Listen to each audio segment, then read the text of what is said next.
好，来继续来看台南市的立委补选，民进党的郭国文面对有韩流加持的国民党的谢龙介，特别邀请到高人气的台北市议员高嘉瑜来甲助选。郭国文，当选。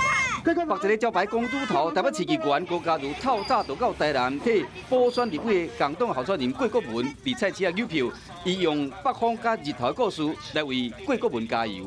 太阳的威力应该是比较大，所以我们希望我们党内所有的太阳、所有的暖流都能够注入到郭国文的身上，让郭国文呢这个金刚护体、金刚不坏，然后最后高票当选。我希望在这一次316非常艰难的选举当中，能够取得最后的一个胜利。 台南第二选区选情激烈，民进党郭国文因为面临有韩流加持的国民党谢龙介，加替党参选的陈小玉的夹攻，伫咧深入选区议员选甲真拼，趁公办电视政见会机会，每一位候选人甲选民表达政见。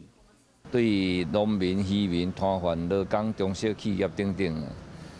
交换真侪心得啊，所以我会针对这个部分来向着这个